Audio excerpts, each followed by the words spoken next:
we are going to see here. We are going to see the stages of system testing. Last time we have seen what are the testing strategies, what are the objective of software testing and purpose of software testing. In this lecture, we are going to see the stages of system testing. So test strategy, it is the statement that provides information about various levels, methods, and tools and techniques used for the testing system. So what are the stages of system testing? So the system test strategy, it contains the tools, methods, and techniques whichever we are going to use for testing, and it should also satisfy all the needs of the organization. So it must be verified with the requirements.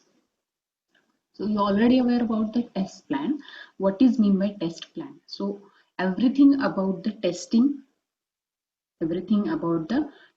that means a test plan.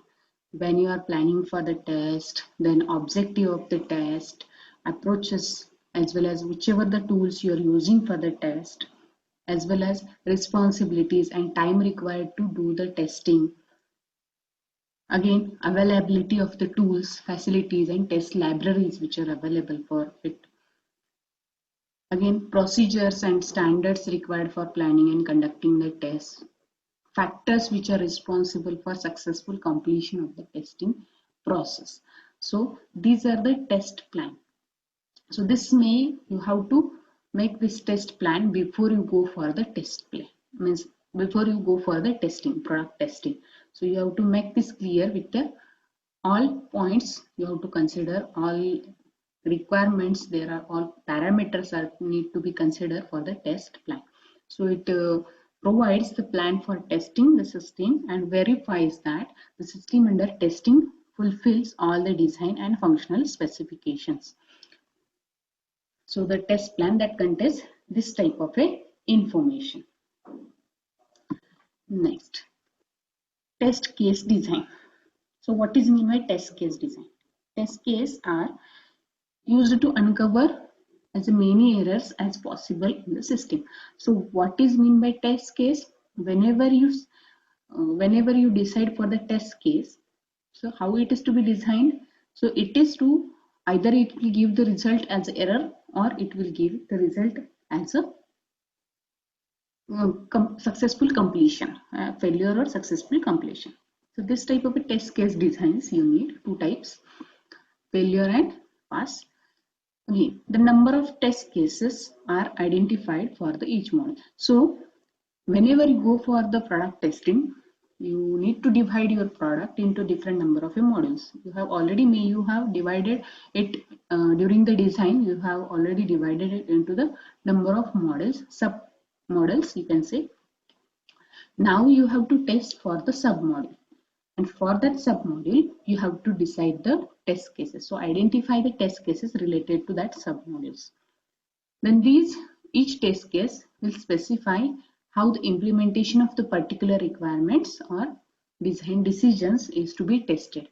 So whatever test case you are going to choose, the criteria for it is to be chosen for successful execution of the test. You should know about the what is the successful result of that test, so that you can carry out the test, as well as whichever the failures are there, you can identify that failures during the test, means during that case testing.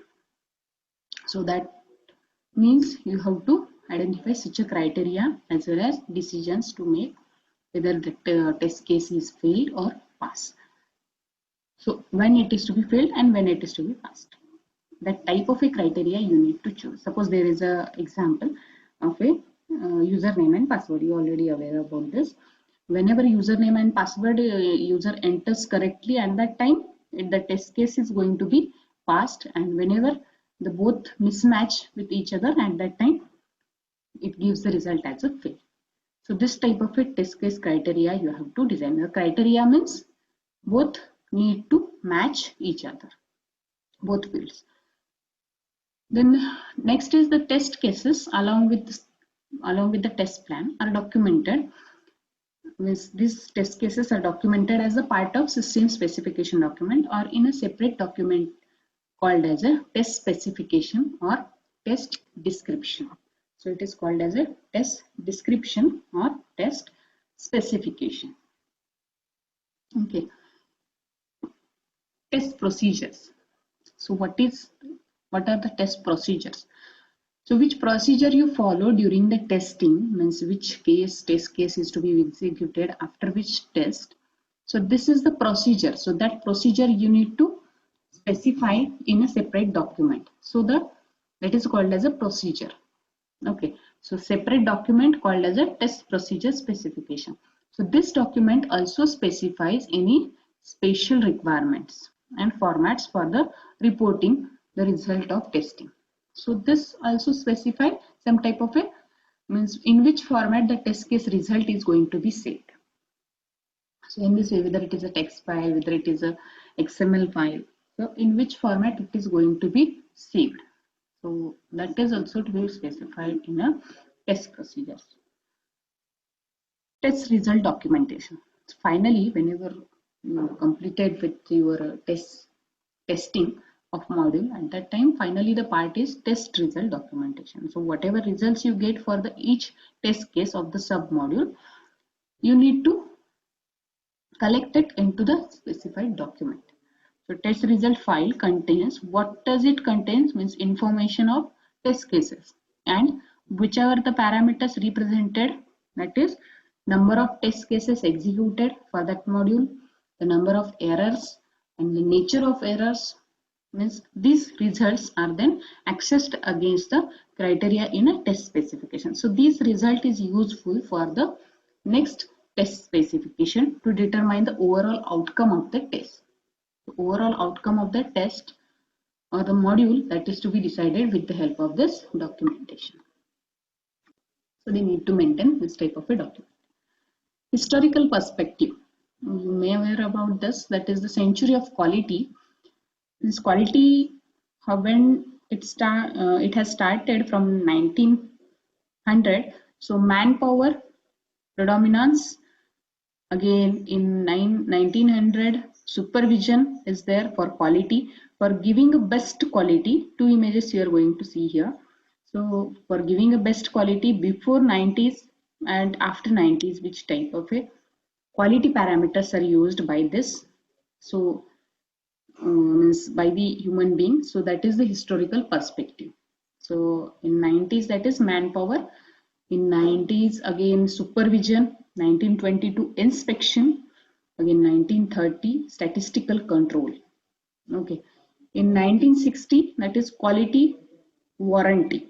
So now from this 1960 we are going towards the quality warranty. So any product is there, then we need to give warranty for that product. Whenever going for the testing, what is the warranty for that? Means quality warranty of that product you need to decide. And it is when this parameter is to be considered from 1960. Then again for 1970, that onwards, the quality management programs be held. So quality management, to improve the quality of the product, the quality management programs are run by the organizations. From 1980, the total quality management that we will see in this unit also, the total quality management of that product is to be maintained, and how to maintain it is to be decided with the different criterias. From 1980 it has been started. From 1990, excellence models. So excellence models are to be used for improving the quality of the product. So in this way there is a historical perspective of quality of the product. Definitions of quality. So now we are going to see the definitions. So definitions of the quality, that is depending on different perspectives. So it may differ from the view of customers, manufacturers, products based. So these different types of definitions are there. So customer based definition of quality. Quality must have fitness for use and meet the customer needs. Means Customer based means whatever the requirements given by the customer, it should be satisfied by that product. So the customers, there is a customer satisfaction and customer can accept the product happily. So that is the customer based definition of quality. Then customer decides the quality of the product. So it is depending upon customers. Manufacturing based definition of quality, the approach gives the conformance to the requirements. So manufacturing based, that means the requirements are to be considered here. So depending on that requirements, the manufacturer works to improve the quality of product. So that is the manufacturing based definition of quality. Product based definition of quality. So product must have something that other similar products do not have. So the product based quality, that means suppose there are same product is to be developed by the two companies, then the product qualities must be differ from one. It should be different from one product to the another product. The products are same, but the qualities are different for the each product. At that time only, the quality of the product, it has been decided better. So product, you must have to use the different characteristics which differentiate earlier product from your product. Okay, so this is means a product based definition of a quality. So depending on quality of the product is going to be chosen by the customers. So that is product based definition of a quality. So customers satisfy their needs in a better way. So value based definition of quality. Value based. So whenever customer gets value for his investment by buying the product. So whenever customer gets the value, whatever they have invested in that product, if they get the value, that much value from the market or more than that, at that time the quality of the product is to be decided by the organization. That means a value based definition of a quality. It is perspective of organization. Transient quality. So it is the product must have zero defects, so that it does not prohibit normal usage by the users. So there are zero defect products are there, and it does not prohibit the normal usage by users. So that means a transient quality of the definition, means quality definition accordingly transient.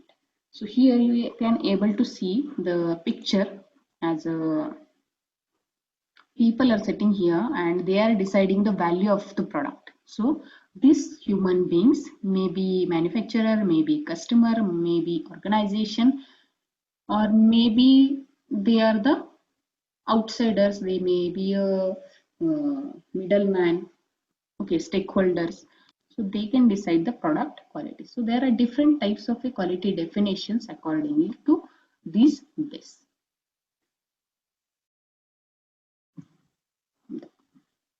Next is the core components of the quality. Now we are here to see the components of a quality. So which are the components so that the product quality is going to be decided? The core components. The quality is based on customer satisfaction by acquiring a product.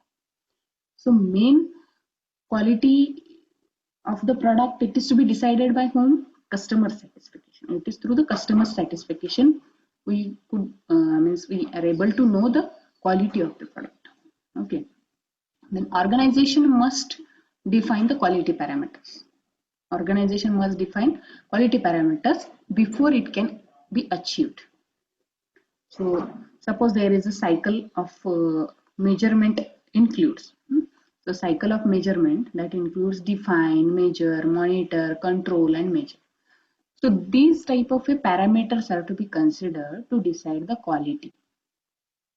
Okay. So management must lead the organization through improvement efforts. So through this, which parameter we need to improve for the organization, that is to be decided, and efforts will be taken for that parameter. So these are the core components of the quality. Continuous process improvement. CPI, continuous process improvement is necessary. So whenever the product is to be upgraded, whenever the product is going from 1 year to another century, at that time the continuous process improvement should be needed, so that the quality of the product is to be maintained throughout the years, means throughout the different years. Suppose that product is to be built in a 2000, from the 2000 to 2010, what is the CPI for that product? So, and how it is going to be increased by the organization, which parameters are to be considered to increase the quality. So in this way, the CPI must be considered by the organization. So these are the core components of the quality. Then quality view. So there are different views of a quality. There is transcendental views, user views, manufacturing views, product view, and value-based views. So one by one we see the transcendent view. So quality is something that can be recognized through the experience, but not defined in some tractable form. So quality of the object, it stands out and it is easily recognized. So transcendental view, that means the quality of the product that is easily recognized. It is recognized through experiences. So that is the one type of a quality view. So depending on the experience, so suppose there is a mobile, it's the product, for example, consider, and it is to be used by the different number of the same model used by the different persons. So at that time, the experience of using that phone, that is going to be shared in between the people, and then the quality of the product is to be decided, and then it is to be sent as a review to the organization. So that is the transcendental view. So the organization will work on this type of a review. So that is easily recognized good quality objects. User view. Next is the user view. Quality concerns the extent to which the product meets the user needs and expectations. So user view, that means customer, means whatever the expectations are there from the user. The quality of concern, that is means quality, it is concerned with the user expectations, whether the product meets the quality or not. Is the product fit for the use? Or the view is highly personalized, means user view is highly personalized. It is differentiated from one user to another user. Same model may be used by the different person, but perspective of different persons is separate, means it is also different. So product is of a good quality if it satisfies the large number of users. Okay, so at that condition, how it is to be decided?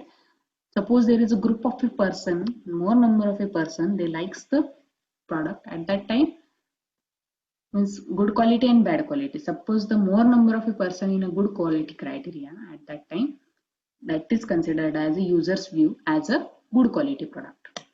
If the bad reviews are there, then it is to be considered bad reviews are more than the good reviews, then means user's perspective, then it is to be considered as a bad quality product, means not a good quality product. So it is useful to identify product attributes which the user consider to be important. So for that, they need to identify what the quality attributes, on which quality, means the battery is not working, is not giving much power, the camera quality is not good. So this type of a parameters they need to decide, so that on that parameter the quality of the product is to be decided. So this view may encompasses many subject elements such as usability, reliability, and efficiency. Okay. So manufacturing view, this we will see in a next lecture. Okay. So till this, I think it is